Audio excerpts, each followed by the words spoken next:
नमस्कार। तो देखिए, आज फिर से हम आप लोगों के बीच एक कड़ी लेकर आए हैं। लगातार कड़ियों के माध्यम से विधानसभा के बारे में चर्चा कर रहे थे, लेकिन आज हम आपको जो नए समीकरण बन रहे हैं, तिरहुत स्नातक उपचुनाव जो होने वाला है, उसको लेकर आज हम बैठे हुए हैं अपने पत्रकार साथियों के साथ। और ग्राउंड जीरो पर जो पत्रकार काम कर रहे हैं, जो रिपोर्टिंग कर रहे हैं, जो लगातार नेताओं के संपर्क में है, कार्यकर्ताओं के संपर्क में है, राजनीतिक हलकों में लगातार घूमते रहते हैं, उन पत्रकारों के मन में क्या चल रहा है, वो पत्रकार आखिर नेताओं से बातचीत के दौरान क्या कुछ अंदर की खबरें निकाल कर लाए हैं, वो सारे तथ्य आज हम आपके सामने प्रस्तुत करेंगे। डिस्कशन, विश्लेषण तो आपने एसी चैम्बरों में जरूर सुने होंगे और ऐसी चैम्बरों में बैठकर बड़े बड़े पत्रकार आपको विश्लेषण करके बताते हैं, लेकिन पहली बार ग्राउंड जीरो के जो रिपोर्टर हैं, फील्ड में उतरकर आपको विश्लेषण करके बता रहे हैं कि आखिर होने वाला क्या है। चलिए, तो देखिए, तिरहुत स्नातक उपचुनाव काफी इंटरेस्टिंग हो चुका है। बिहार विधानसभा का चुनाव 2025 में है और उसके पहले आपने देखा कि सेमीफाइनल के रूप में उपचुनाव हुआ। उपचुनाव में चार सीटों पर चुनाव लड़ा गया और उसके बारे में भी हम लोगों ने विश्लेषण करके आपको बताया कि कहां पर क्या स्थिति है। हम किसी के भी जीत और हार का दावा नहीं करते हैं, लेकिन हाँ, जो ग्राउंड की स्थिति है, जो हम पत्रकारों ने वहां पर देखा है, वो जरूर हम आप लोगों को बताएंगे। तो देखिए, तिरहुत स्नातक उपचुनाव जो है वो उसका जो इलेक्शन डेट है वो 5 दिसंबर को है। आपको बताते चले कि देवेश चंद्र ठाकुर, जो कि अब सीतामढ़ी से सांसद हैं, वो इस क्षेत्र से लगभग 2002 से ही जीतते आ रहे हैं। मतलब 3 बार नहीं, 4 बार वो जीत चुके हैं और ये चौथा टर्म था उनका। तो चूंकि अब सांसद वो बन गए हैं, तब 2 साल उनका जो टर्म है वो बचा हुआ था और उसी 2 साल के लिए ये तिरहुत स्नातक उपचुनाव हो रहा है। इसमें कैंडिडेट की अगर बात करें तो देखिए, जदयू से अब देवेश चंद्र ठाकुर का वो सीट था, लगातार 2002 से वो जीतते आ रहे हैं। 2002 में हालांकि वो इंडिपेंडेंट जीते थे, उसके बाद से फिर वो जदयू कैंडिडेट होकर जीते। तो कैंडिडेट की बात करें तो देखिए, जदयू से सीतामढ़ी सांसद देवेश चंद्र ठाकुर के जो काफी करीबी हैं, अभिषेक झा, वो चुनाव लड़ रहे हैं। राजद से गोपी किशन चुनावी मैदान में है और अभी अभी घोषणा हुई है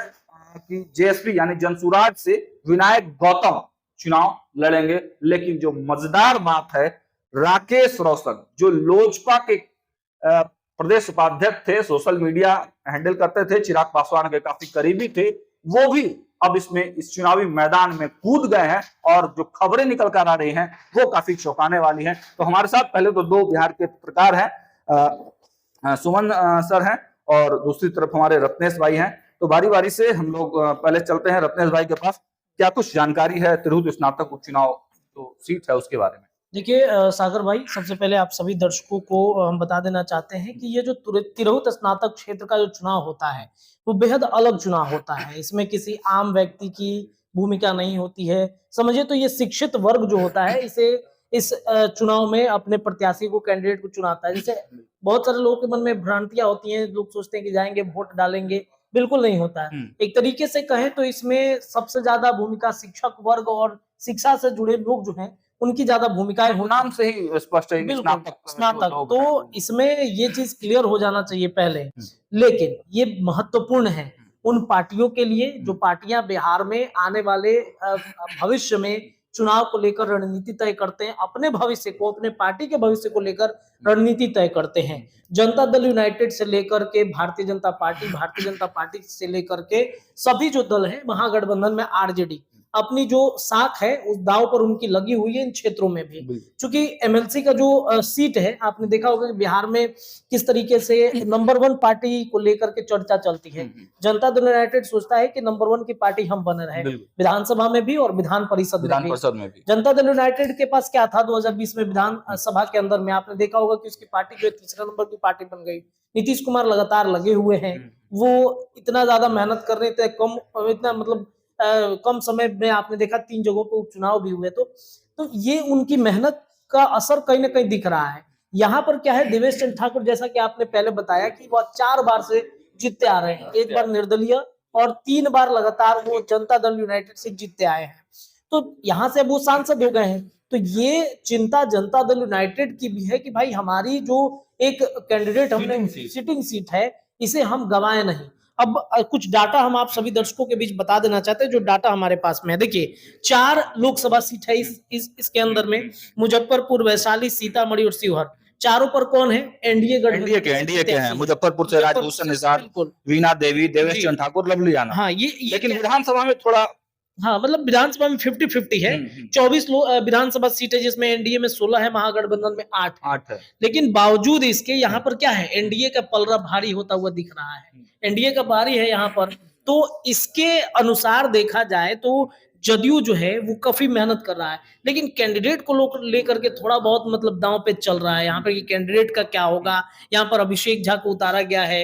अभिषेक झा शिक्षक मतलब शिक्षा क्षेत्र से जुड़े हुए भी हैं, उनके भाई भी हैं, पटना में कोचिंग संस्थान चलते हैं, कई कोचिंग संस्थानों में वो पढ़ाते भी हैं। तो ये कहीं ना कहीं जनता दल यूनाइटेड के लिए भी एक चिंताजनक बात है कि भाई देवेश चंद्र ठाकुर को हमने जिता दिया तो अब यहाँ से कोई हमारा जनता दल यूनाइटेड का ही लगेगा। लेकिन बीजेपी के अंदर भी तो कुछ ना कुछ चल रहा होगा कि भाई हमारा सीट क्यों नहीं, हमारी जो एमएलसी की जो सीट है इसके लिए एक डेटा भी हम, बिल्कुल आप डेटा बताइए कि टोटल जो एमएलसी का सीट है बिहार विधान परिषद में वो 75 है और जेडीयू के पास 23 और बीजेपी के पास 24। मतलब एक ज्यादा है भारतीय जनता पार्टी के पास, एक ज्यादा है। तो मान लीजिए कि थोड़ा सा, मान लीजिए कि आपके पास चावल है, थोड़ा सा आप सोचेंगे कि 5 को और खिलाना है तो थोड़ा सा और चावल रहेगा तो हम ज्यादा खिला देंगे उनको।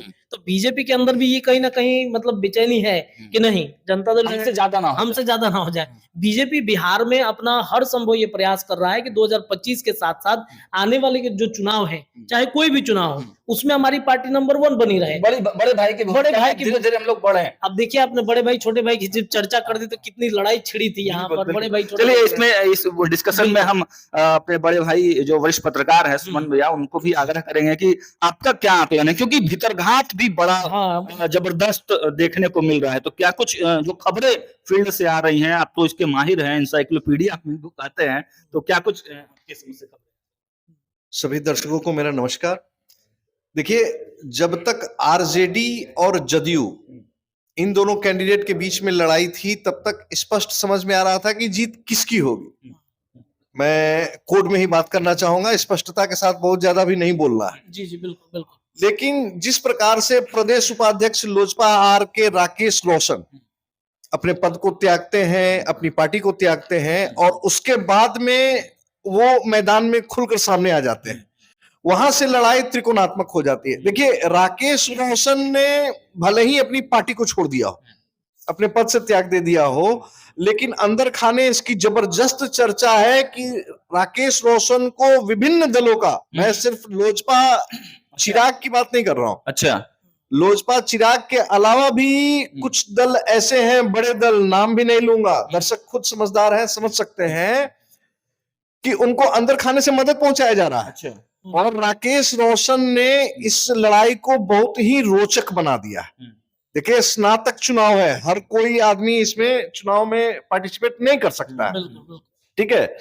लगातार और आज अंतिम कड़ी में हम लोगों को जिस तरीके से आज आखिरी दिन हम लोगों को पता चला कि जनसुराज भी इस चुनावी महासमर में कूद चुका है। हालांकि जो उसके कैंडिडेट थे, विनायक गौतम कैंडिडेट हैं, वो पहले से भी तैयारी कर रहे थे, वो इंडिपेंडेंट भी चुनाव लड़ने की तैयारी कर रहे थे, लेकिन जनसुराज ने उन्हें समर्थन किया है। देखिए एक और एक मिलके 2 नहीं होता है, एक और एक मिलके राजनीति में 11 हो जाता है। तो इसके माहिर खिलाड़ी प्रशांत किशोर के साथ में जब वो जुड़कर आ गए हैं, देखिए प्रशांत किशोर ने भी कुछ दिन पहले भी एमएलसी चुनाव में अपनी धमक को दिखाया है। प्रशांत किशोर ने दिखा दिया है कि मैनेजमेंट क्या होता है, बाकी सारे दल के नेता और दल के लोग जो है मैनेजमेंट प्रशांत किशोर से ही सीखे।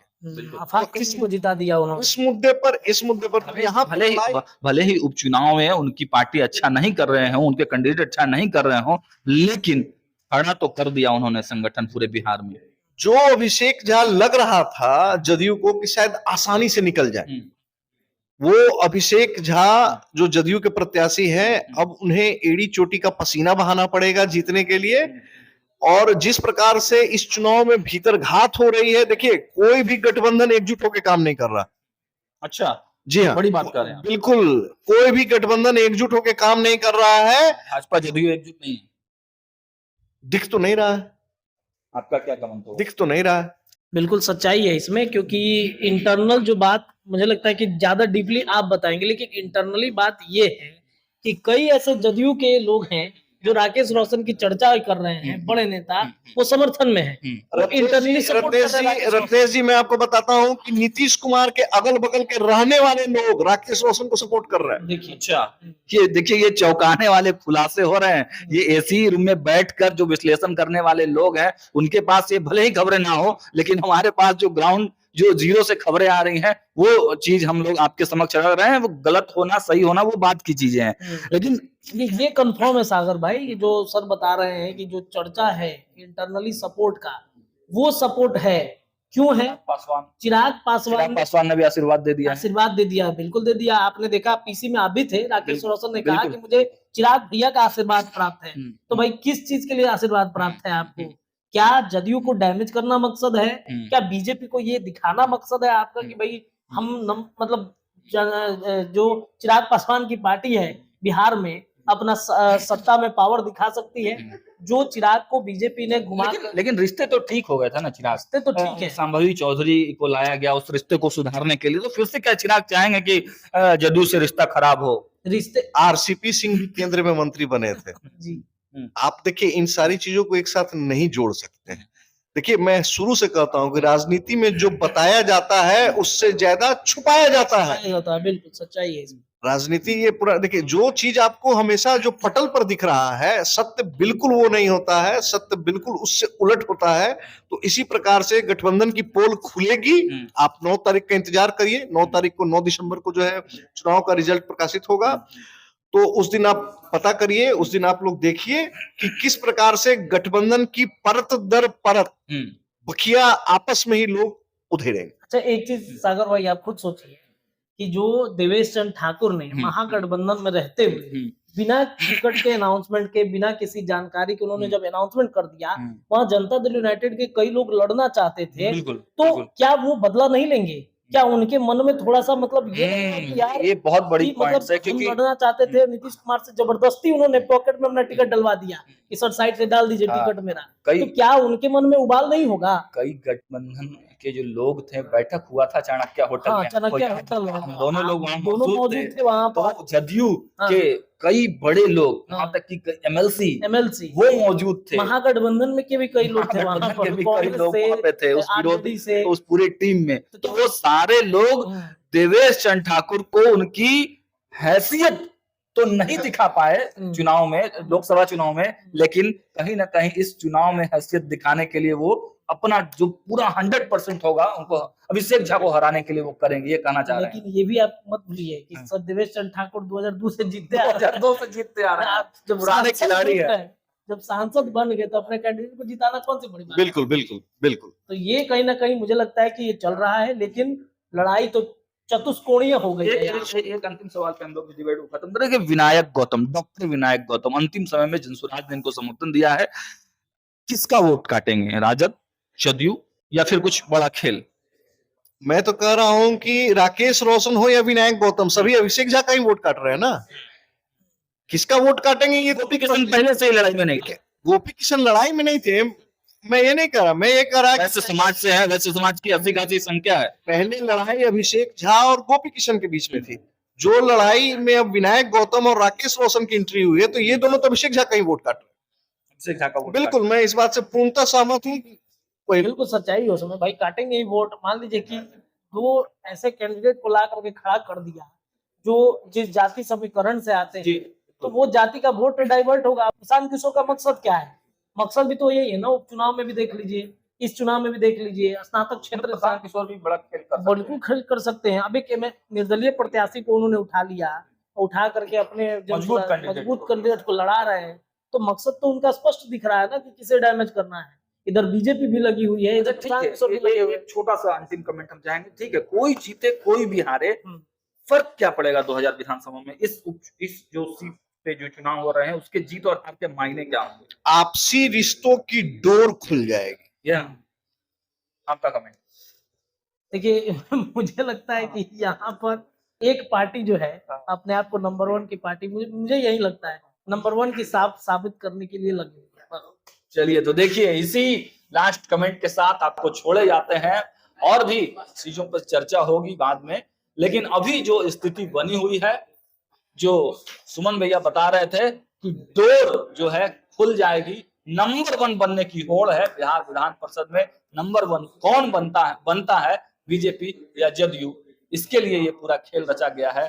बाकी जब रिजल्ट आएंगे तो फिर हम आपके साथ बैठेंगे और पूरा डिस्कशन होगा। तब तक के लिए नमस्कार।